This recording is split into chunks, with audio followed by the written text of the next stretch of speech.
अमेरिकी सरकारी agency USCIRF, इसकी पिछले 4 साल में जितनी रिपोर्ट आई है, मैंने हर बार आपको रिपोर्ट दिखाई है। इस बार फिर से रिपोर्ट आई और उसने मांग की है कि भारत की RSS और रॉ से जुड़े हुए कुछ अफसर को ब्लैकलिस्ट करना होगा, भारत पर पाबंदी लगानी होगी, भारत को चिंताजनक विशेष देशों की लिस्ट में डालना होगा। क्यों? वजह बताई है कि भारत के अंदर ईसाई, मुसलमान और सिख समुदाय के ऊपर हिंदूवादी आतंकी हमला हो रहा है, उनको दबाया जा रहा है, अल्पसंख्यक समुदाय को मारा पीटा जा रहा है, कानून ऐसे बनाए जा रहे हैं जिससे मुसलमानों को, ईसाइयों को परेशान किया जा सके।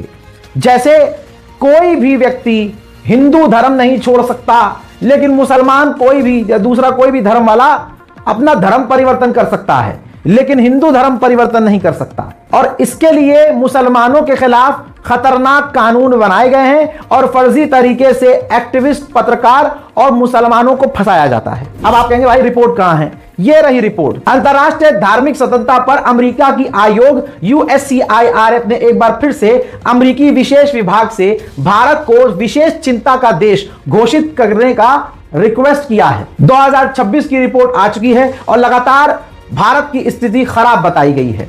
7 मई को वॉशिंगटन में एक रिपोर्ट पेश की गई, चर्चा की गई। इस सुनवाई में आयुक्त, सांसदों, विद्वानों और कानून के एक्सपर्ट ने भारत में धार्मिक अल्पसंख्यक, जिसमें ईसाई, मुस्लिम, सिख शामिल हैं, उनको लेकर अपने विचार शेयर किए हैं, सोच जाहिर की है। इस रिपोर्ट में भारत के खिलाफ कहा गया है कि धार्मिक स्वतंत्रता की स्थिति को खतरनाक तरीके से बिगाड़ा जा रहा है। भारत पर आरोप है कि धार्मिक अल्पसंख्यक और उनके पूजा स्थल जैसे मस्जिद, गिरजाघर और ईसाइयों का चर्च, उनके ऊपर हमले हो रहे हैं और मुसलमानों और अल्पसंख्यकों के खिलाफ कानून बनाए जा रहे हैं। रिपोर्ट में बताया गया है, जो आपकी स्क्रीन पर है, कि भारत में धर्म परिवर्तन रोकने के लिए बनाए गए कानून गलत तरीके से बनाए गए हैं। रिपोर्ट में कहा गया है कि 2026 तक भारत के 28 राज्यों में से 13 राज्यों में अब सख्त धर्मांतरण विरोधी कानून लागू हैं।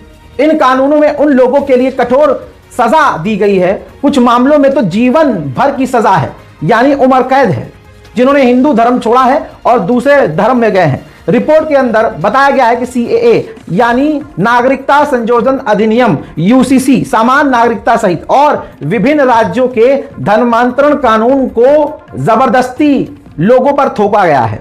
दोस्तों, कहा है इस रिपोर्ट में कि UCC और CAA गलत कानून है। 2026 की रिपोर्ट में USCIRF ने बड़ा कदम उठाते हुए RSS, राष्ट्रीय सेवक संघ और भारत की खुफिया एजेंसी रॉ जैसे संगठनों और उनके कुछ अधिकारियों पर बैन लगाने की मांग की है। इस रिपोर्ट में सिफारिश की गई है कि भारत को CPC देश में, यानी खतरे वाले देश में डाला जाए, उस पर नजर रखी जाए। इसके अलावा इस रिपोर्ट में कहा गया है कि भारत पर दबाव बनाया जाए कि वो USCIRF, अमेरिकी विदेश विभाग जैसी अमेरिकी सरकारी संस्थाओं को देश के भीतर धार्मिक स्वतंत्रता को स्थापित करने का आकलन करने की अनुमति दे, भारत के अंदर जांच करने की अनुमति दे, भारत के साथ भविष्य में अमेरिकी सुरक्षा मदद और द्विपक्षीय व्यापार नीतियों को धार्मिक स्वतंत्रता से जोड़े, यानी भारत के साथ ट्रेड जब किया जाए तो शर्त रखी जाए कि भारत के अंदर अल्पसंख्यकों के ऊपर हमले बंद हो, उनके साथ भेदभाव बंद हो। इस रिपोर्ट में USCIRF ने मांग की है कि भारत पर पाबंदी लगाई जाए। भारत में मुसलमानों पर, पत्रकारों पर, सच बोलने वालों पर हमले हो रहे हैं, उनको फंसाया जा रहा है। मांग की गई है कि अमेरिका जो भारत को हथियार देता है, वो भारत को हथियार देना बंद करे।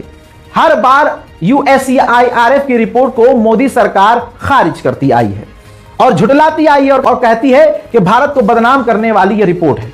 अब दो चीज है, अगर मोदी सरकार अमेरिका की इस रिपोर्ट के खिलाफ है पिछले कई सालों से और बार बार कहती आई है कि यह भारत को बदनाम करने वाली रिपोर्ट है, तो फिर मोदी सरकार अमेरिका से रिश्ते क्यों नहीं तोड़ती? पहला सवाल।